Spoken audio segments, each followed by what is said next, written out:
Olá, queridos amados irmãos, que a graça e a paz do nosso Senhor Jesus estejam com todos vocês. Eu sou a missionária Alessandra Rocha, do canal A Verdade que Fortalece. Este canal foi criado com um propósito claro: estudarmos a Bíblia Sagrada, versículo por versículo, sempre olhando para o texto dentro do seu contexto.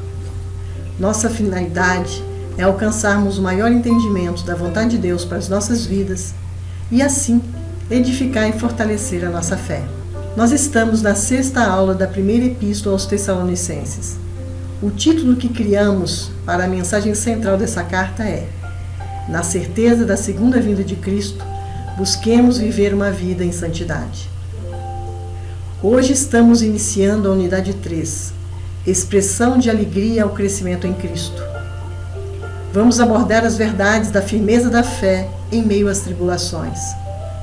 O assunto que está em 1 Tessalonicenses, capítulo 3, do versículo 1 ao versículo 13. Nos 2 primeiros capítulos, o apóstolo mostrou como a igreja nasceu e como ele a pastoreou.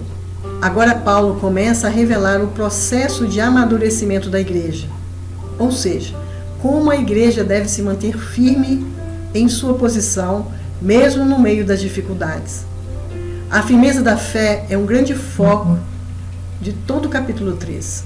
Este capítulo mostra o que levou Paulo a enviar Timóteo para Tessalônica, o conforto que Paulo sentiu ao receber o relatório de Timóteo, e conclui com um desejo fervoroso do apóstolo.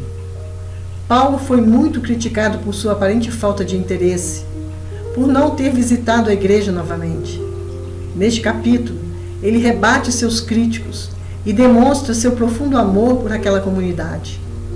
Por causa desse intenso amor e interesse no bem-estar dos irmãos, foi que Paulo enviou Timóteo. Enviou por 2 motivos. Primeiro, para encorajar e exortar os irmãos a permanecerem fiéis em meio aos sofrimentos e perseguições que sofriam. E segundo, para saber como estava o estado da fé deles nessa situação difícil. As notícias que Timóteo trouxe aliviaram a preocupação de Paulo, mas não diminuiu o desejo de vê-los pessoalmente para ajudar no que ainda faltava na fé deles. Diante disso, na aula de hoje abordaremos 2 pontos sobre o coração de Paulo como pastor. Primeiro, sua preocupação com o estado espiritual da igreja e segundo, o seu cuidado com o bem-estar das ovelhas. Esse bem-estar das ovelhas era mais preocupante do que consigo mesmo. Paulo enviou um consolador para a igreja, que era Timóteo. Com isso, ele aponta 3 verdades sobre esse evangelista zeloso e obreiro. Primeiro, o seu caráter, que demonstrava que era um crente fiel, um servo dedicado e um grande encorajador. Abordaremos também 3 verdades sobre as tribulações que atingiram a igreja. Elas fazem parte do plano de Deus, elas trazem inquietações e geram risco para a causa do Evangelho. Veremos as boas notícias recebidas de Tessalônica a respeito da revelação dos crentes como Deus. E o grande consolo que essa perseverança deles nas lutas trouxe ao coração de Paulo, revitalizando-o para continuar a obra. Não podendo ir a Tessalônica, Paulo só podia orar, pois a oração não está limitada ao tempo e ao espaço. Apontaremos uma oração marcada por profunda gratidão, perseverança e intensidade. O desejo de Paulo era que os tessalonicenses tivessem uma fé madura, um amor profundo e que pudessem ser santos na presença de Deus. Esses são os assuntos da nossa aula de hoje. Agora vamos passar para os nossos avisos diários. Quero informar aos irmãos que na descrição desse vídeo vocês encontram a bibliografia, que é a lista dos autores e teólogos que nós consultamos para realizar as nossas aulas. E para vocês que querem encontrar todas as aulas do canal A Verdade que Fortalece de forma rápida, é só digitarem no YouTube #AVF Alessandra Rocha, tudo junto, entre aspas e em letra minúscula. Desta forma, vocês verão a lista de todas as aulas disponíveis do canal. Quero pedir que deixem os seus comentários, dúvidas e sugestões. Nós buscamos fazer as nossas aulas com excelência e temos superado vários desafios. Para melhorar a nossa conduta, precisamos de sua participação. Isso é muito importante. Então, comente, por favor. Deixem suas dúvidas e sugestões. E vocês que divulguem o canal e as nossas aulas, lembre-se de que fazem parte desse trabalho. Estão participando dessa obra conosco, evangelizando, transformando e fortalecendo vidas com o estudo da Palavra de Deus. E terão o devido galardão de Deus. Pode ter certeza. E não deixem de se inscrever para serem notificados quando postarmos novos vídeos. E depois de assistir a aula e fazerem suas anotações, de deixar o gostei ou não gostei. Dito tudo isso, vamos orar e iniciar nossa aula. Pai Todo-Poderoso, diante das Tuas faces entregamos nosso coração, suplicando que nos capacite a entender essa mensagem, esse estudo expositivo da Palavra de Deus, para que se cumpra o que Jesus disse em Mateus capítulo 7, versículo 24. Portanto, quem ouve as minhas palavras e as pratica é como um homem prudente que constrói sua casa sobre a rocha. Caiu a chuva, transbordaram os rios, sopraram os ventos e deram contra aquela casa, e ela não caiu, porque tinha seus alicerces na rocha. Assim nós oramos e te agradecemos em nome do Senhor Jesus. Amém.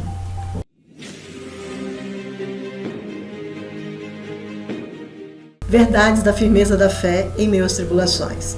Vamos ler 1 Tessalonicenses, capítulo 3, do versículo 1 ao versículo 13.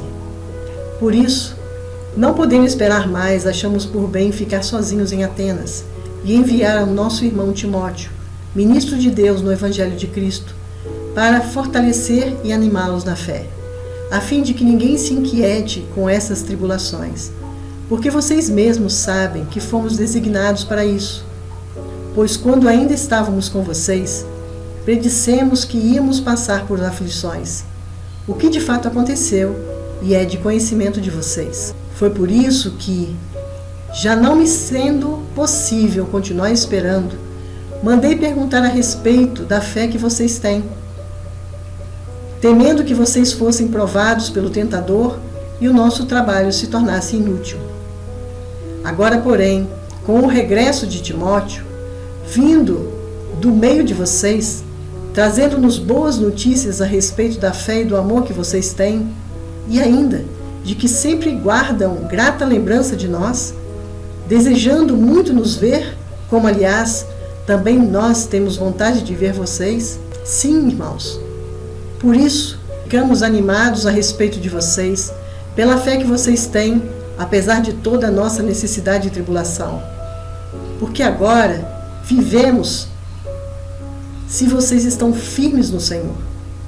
Pois que ação de graças podemos render a Deus no que se refere a vocês, por toda a alegria com que nos regozijamos por causa de vocês diante do nosso Deus? Oramos noite e dia com o máximo empenho para que possamos ir vê-los pessoalmente e suprir o que ainda falta à fé de vocês. Que o próprio Deus, nosso Pai, e Jesus, o nosso Senhor, preparem o nosso caminho para podermos ir visitar vocês. E o Senhor faça com que cresça e aumente o amor de uns para com os outros e para com todos, como também o nosso amor por vocês, a fim de que o coração de vocês seja fortalecido em santidade, isento de culpa, na presença do nosso Deus e Pai, na vinda do nosso Senhor Jesus com todos os seus santos. Nesses versículos que lemos, nós vamos destacar alguns assuntos. 1 Timóteo capítulo 3, do versículo 1 ao versículo 13, vamos ver as verdades da firmeza da fé. Paulo enviou Timóteo para os Tessalonicenses. Está no versículo 1 ao versículo 5. Por causa do intenso amor e interesse no bem-estar deles, e para encorajar e exortar em meio às tribulações e saber o estado da fé deles nessa situação difícil. Paulo se alegrou com as boas notícias, como vimos no versículo 6 ao versículo 10. Relação com Deus que gerou consolo e renovo. E Paulo orou pela igreja. Está no versículo 11 ao versículo 13. Por uma fé madura, um amor profundo e santidade. Vamos agora comentar cada destaque que fizemos da leitura dos versículos de hoje. A igreja deve manter firme a sua posição mesmo no meio das dificuldades. A firmeza da fé é o grande foco deste capítulo, e o tema da santificação aparece com força, então fiquemos atentos a isso. Paulo estava pensando sobre a necessidade dos Tessalonicenses e decidiu enviar Timóteo. O objetivo era descobrir como eles estavam e também fortalecê-los e dar ânimo na fé, para que ninguém fosse abalado pelas perseguições. Paulo queria que eles permanecessem firmes, apesar das aflições. Ele se preocupava com as tribulações, que elas se revelassem uma fé superficial e que Satanás, o tentador, o seduzisse, fazendo com que todo o esforço dele fosse inútil. Paulo sabe que Satanás é um impedidor. Nós já falamos sobre isso em 1 Tessalonicenses, no capítulo 2, e vamos ver isso em 2 Tessalonicenses, capítulo 2, versículo 9. Timóteo também levou encorajamento aos Tessalonicenses e a continuidade do ensino da palavra de Deus. A mensagem que Timóteo trouxe de volta para Paulo foi ótima. A igreja estava firme na fé, com o coração fixo em Cristo e aguardando a vinda de Jesus. Isso encheu o coração de Paulo de alegria e gratidão a Deus, pois Deus havia abençoado o seu trabalho naquela cidade e operado na vida daqueles cristãos. O coração de Paulo revela verdades importantes sobre o trabalho pastoral. Paulo foi criticado por parecer não se importar com os crentes de Tessalônica, por não ter voltado para visitá-los. Aqui ele responde aos seus críticos e demonstra o seu amor profundo pela igreja. Ele mostra que sua preocupação com o estado espiritual da igreja e com o bem-estar das ovelhas era maior do que a preocupação consigo mesmo. Ele foi obrigado a sair de Tessalônica, como já falamos na aula passada. Estava fisicamente distante, mas seu coração continuou cuidando dos irmãos. Seu cuidado pastoral fez com que ele enviasse um obreiro para fortalecer a igreja perseguida na fé. Paulo se considerava mãe e pai dos Tessalonicenses, mostrando grande amor e um desejo profundo de estar com eles. Paulo agiu, não ficou parado ou acomodado. Ele enviou ajuda. A preocupação com o estado da igreja o motivou. Paulo não era um pastor mercenário, mas sim um verdadeiro pastor de almas. Ele preferia o bem-estar dos outros ao seu próprio bem-estar. Paulo preferiu sofrer a solidão e enviar ajuda à igreja. Em 2 Coríntios, no capítulo 12, versículo 15, Paulo diz: Eu, de boa vontade, me gastarei e ainda me deixarei gastar em favor da vossa alma. A preocupação com a igreja pesava diariamente em seu coração, como vimos em 2 Coríntios, capítulo 11, versículo 28. Destacamos neste texto 3 verdades que mostram Paulo como um pastor de almas. O primeiro, o zelo de Paulo pelas ovelhas o mostra como uma mãe que nutre e acaricia seus filhos e um pai que gosta de ficar perto para ensiná-los. Ele preferia ficar sozinho a abandonar suas ovelhas. Estava pronto não apenas a dar às pessoas o evangelho, mas também a sua própria vida. Vimos isso na aula passada. O caráter de Timóteo foi elogiado por Paulo, mostrando 3 características do obreiro aprovado por Deus que foi enviado para edificar a igreja e que servem para nós como um modelo a ser seguido. Timóteo era um obreiro crente, não um obreiro profissional, mas um verdadeiro crente.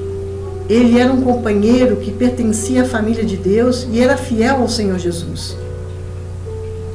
O que isso nos ensina é que não podemos compartilhar com os outros aquilo que não temos. Não podemos levar pessoas a terem uma experiência profunda com Deus se nós mesmos não temos intimidade com o Senhor. A vida do ministro é a base de seu ministério. Podemos observar nas igrejas evangélicas hoje uma grande crise de liderança. Há pastores não convertidos no ministério e que pregam aos outros a salvação, mas nunca foram transformados pelo Evangelho.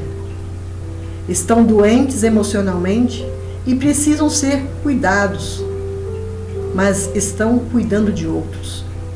Há pessoas com títulos de pastores que praticam pecados escandalosos no ministério.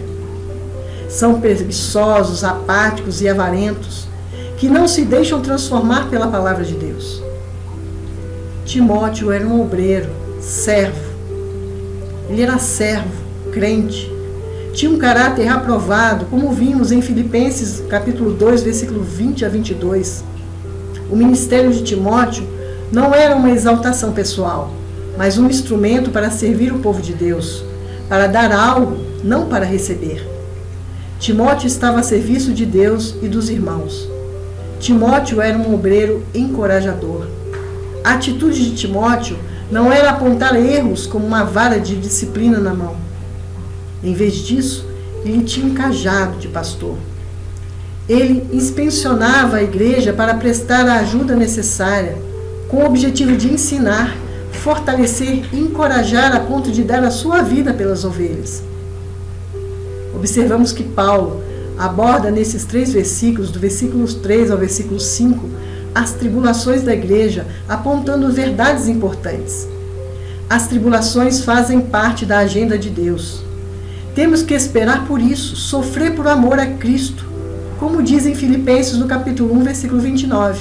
Não devemos achar estranhas as perseguições, mas considerá-las normais na vida cristã. Em 1 Pedro capítulo 4, versículo 12 a 16, diz que as perseguições visam o fortalecimento da fé. Em João 16:33, em Romanos capítulo 5, versículo 3, em 2 Timóteo capítulo 3, versículo 12, vemos que os cristãos são perseguidos porque não são deste mundo, mas sim peregrinos. O cristão não ama o mundo e é odiado por ele, como vimos em João capítulo 15, versículo 19. A vida do crente expõe e denuncia os pecados do mundo, como também vimos em João capítulo 15, versículo 18 a 22. Os crentes são perseguidos porque o mundo não conhece o Pai e nem o nosso Salvador. Contudo, as tribulações trazem inquietações para a igreja. Quando a igreja deixa de olhar a vida na perspectiva de Deus, ela fica inquieta, perturbada e desanimada nas dificuldades. O inimigo nos bajula para nos fazer desviar. Satanás é muito mais perigoso quando bajula. Ele é especialista em estratégias para persuadir os crentes a abandonarem a fé em Deus em tempos de prova. Enquanto Deus quer nos fortalecer por meio das tribulações, Satanás nos tenta destruir através delas. Os inimigos do Evangelho querem seduzir os neófitos, os novos convertidos, dizendo que Paulo não se importava com eles, que os havia abandonado e que o melhor era voltar para o paganismo para estarem seguros. Os falsos mestres atacaram a igreja espalhando mentiras e boatos sobre Paulo. Atacaram através da perseguição de Paulo aos novos convertidos e confrontaram e opuseram-se à fé deles cara a cara, impedindo que falassem de Jesus o Cristo. Atacaram a igreja por meio da agressão e usando a lei e a autoridade civil. Apesar de todos os ataques, a igreja permaneceu firme na fé. As tribulações trazem sérios riscos à causa do Evangelho. Existe uma interferência sem trégua das forças espirituais do mal contra a igreja, e não podemos fechar os olhos para essa realidade. Satanás está o tempo todo, em todo lugar, tramando, tentando, perseguindo e colocando ciladas no caminho do povo de Deus para derrubá-lo. Muitas pessoas abandonam a fé nas adversidades, escandalizando-se do Evangelho. Precisamos ficar atentos e vigilantes. O diabo, nosso adversário, anda ao redor como leão, rugindo e procurando a quem possa devorar, como diz em 1 Pedro capítulo 5, versículo 8. Nos versículos 6 a 8, desta parte do texto, destacamos as verdades consoladoras que o relatório de Timóteo trouxe a Paulo. Primeiro, a boa relação dos crentes com Deus e com o apóstolo. Ao voltar da missão dada por Paulo, Timóteo trouxe a notícia sobre a fé e o amor uns pelos outros, no meio da terrível perseguição. As provações não destruíram os crentes de Tessalônica, mas os fortaleceram. Em vez de separá-los, a provação os uniu ainda mais. O coração de Paulo transbordou de alegria pelo Senhor em amor pelos tessalonicenses, porque eles não estavam apenas com um relacionamento correto com Deus, mas também com Paulo, o seu pai na fé. As mentiras propagadas contra Paulo não atingiram a igreja.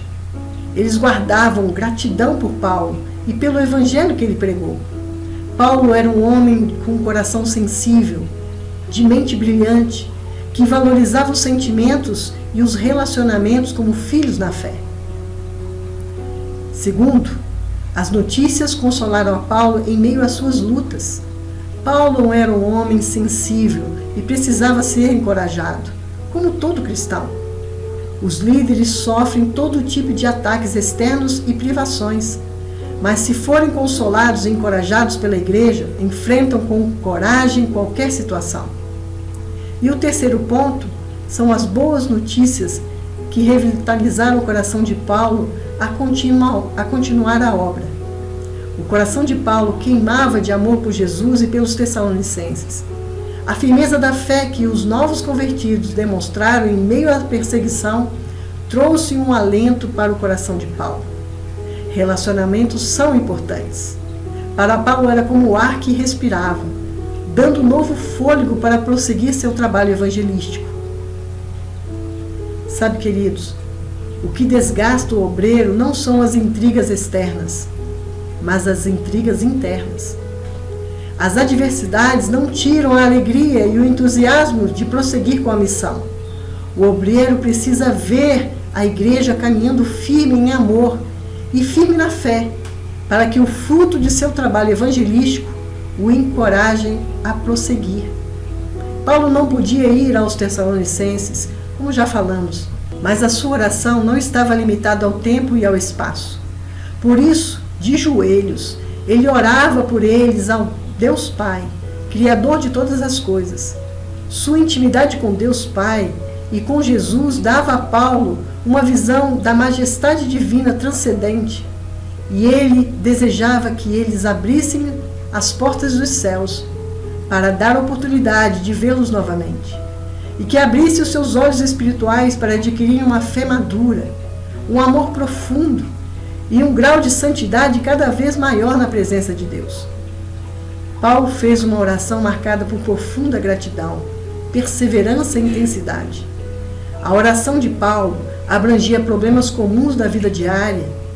Ele desejava viajar e pedia a Deus para abençoar e abrir o caminho, pois tinha consciência que Satanás podia barrar o caminho. Ele olhava para as coisas comuns com um olhar espiritual. Nós temos que buscar isso no nosso dia a dia. Paulo orou para que os tessalonicenses pudessem ter uma fé madura, o que significa uma fé baseada na verdade da palavra. Nossa fé não é perfeita e precisa de reparos continuamente. Precisamos tapar os buracos no escudo da nossa fé. Os tessalonicenses, como nós, possuíam deficiência na fé, uma compreensão equivocada a respeito da doutrina da segunda vinda de Cristo. Havia membros vivendo de maneira desordenada e outros que estavam desanimados diante das dificuldades. Por isso, precisamos ser trabalhados continuamente através da leitura, meditação e estudo da Palavra de Deus, para que o Espírito Santo corrija nossas imperfeições. Essas imperfeições doutrinárias que, na perseverança da busca diária, nós vamos transformando. A fé é como um músculo que precisa ser exercitado. Só fortalece com exercício. Deus nos testa para provar nossa fé. Só assim ela é confiável. Paulo orou para que pudéssemos ter um profundo amor uns pelos outros. As tribulações podem tornar as pessoas egoístas. O sofrimento pode nos quebrantar, mas também endurecer o coração. A igreja é uma família onde devemos construir pontes de amizades e não muralhas de separação.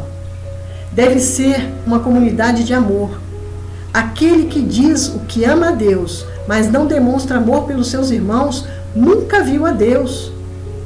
O maior de todos os mandamentos é o amor. Os dons espirituais sem amor de nada valem, como diz em 1 Coríntios capítulo 3, do versículo 1 ao versículo 3. O zelo doutrinário sem amor não agrada a Deus. Está em Apocalipse capítulo 2, versículo 4. O amor não pode ser só de palavras, mas de fato, de verdade, na prática. O verdadeiro amor perdoa as ofensas sem guardar mágoas. Devemos orar pelos inimigos e abençoar os que nos perseguem. Esse é o nosso desafio diário e constante. Amar aqueles que não são dignos de amor. O sofrimento é a nossa escola, onde aprendemos lições sobre o amor constantemente. Em Romanos, capítulo 9, versículo de 1 a 3, vimos que os judeus perseguiram Paulo de cidade em cidade. E Paulo continuou amando-os a ponto de estar disposto a morrer por eles. Ele amou, perdoou e serviu aqueles que lhe faziam mal. Grande exemplo. E o maior exemplo de todos foi o de Jesus, que morreu por nós, pecadores, na cruz. Paulo também orou para que os tessalonicenses tivessem santidade. A convicção da segunda vinda de Cristo nos motiva a buscar uma vida de santidade. Jesus irá julgar os vivos e os mortos. Vamos prestar conta da nossa vida diante do tribunal de Cristo. Então precisamos viver em santidade de vida. Quem aguarda a segunda vinda purifica-se a si mesmo. Está em 1 João capítulo 3, versículo 3. Os santos, aqueles que são separados para servir a Deus, devem demonstrar a mesma retidão e pureza que Cristo teve.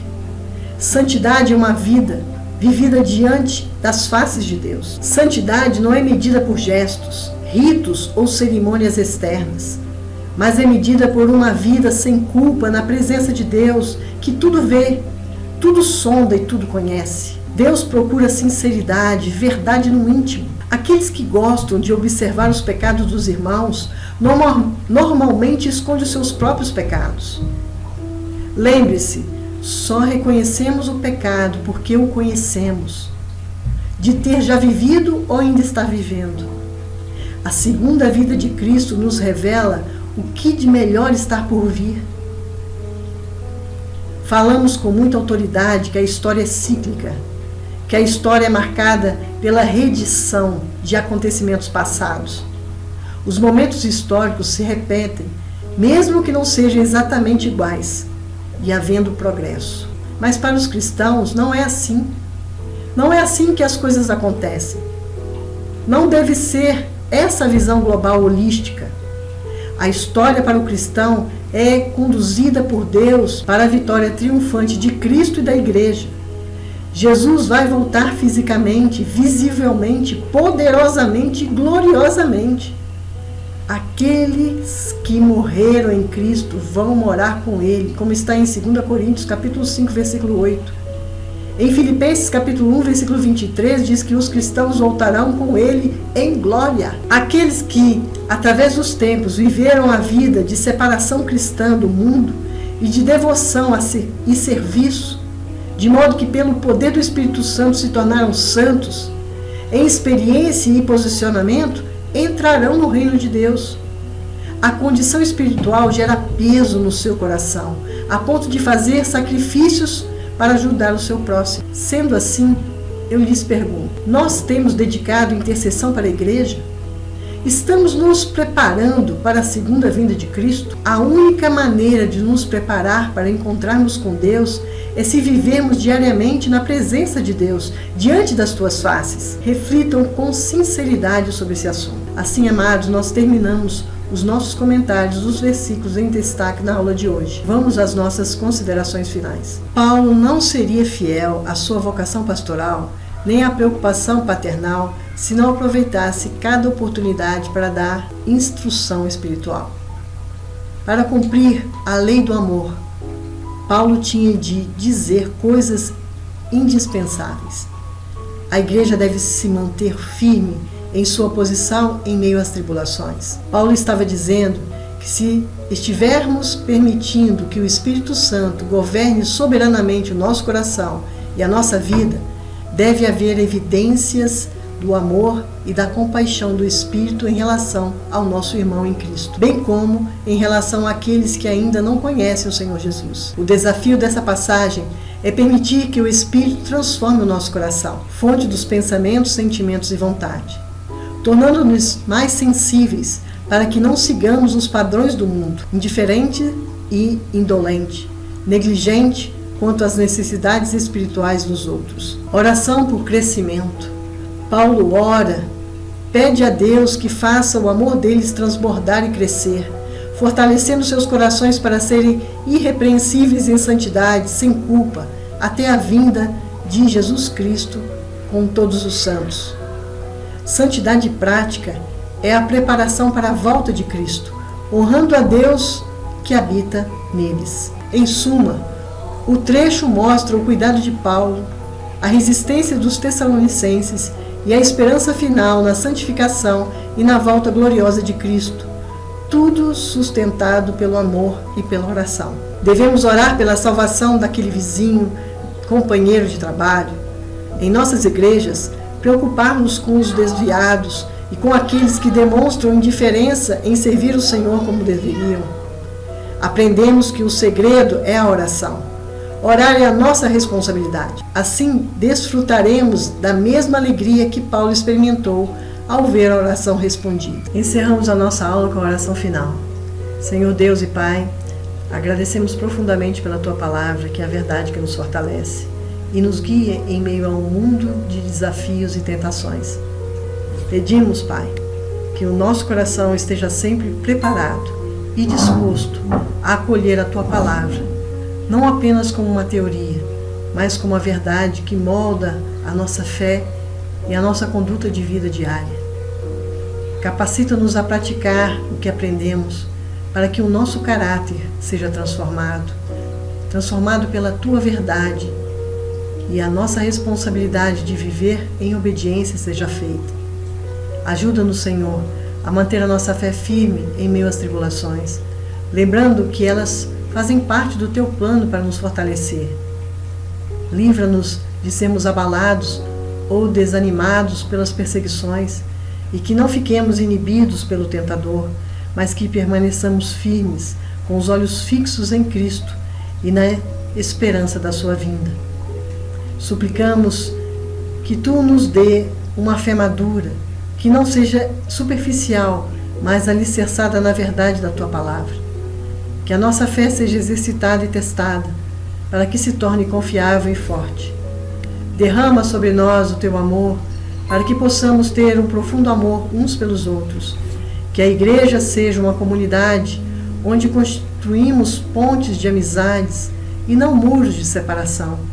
Ensina-nos a perdoar, a abençoar os que nos perseguem, a amar aqueles que não são dignos de amor, seguindo o exemplo de Paulo, e, acima de tudo, o exemplo de Jesus, que morreu por nós por amor.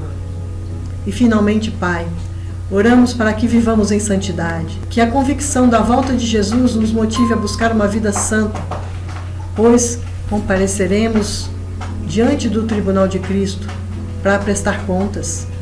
Ajuda-nos a viver de forma digna da nossa vocação. Tudo isso te pedimos e te agradecemos em nome do nosso Senhor Jesus. Amém. Assim, amigos, nós terminamos a nossa aula de hoje. Vamos agradecer a vocês por estar conosco nesta aula e mais uma vez a Deus para nos dar a liberdade e a oportunidade de estudar a palavra dEle, que é a verdade que nos fortalece. Até a próxima aula, se assim Deus nos permitir. Até lá.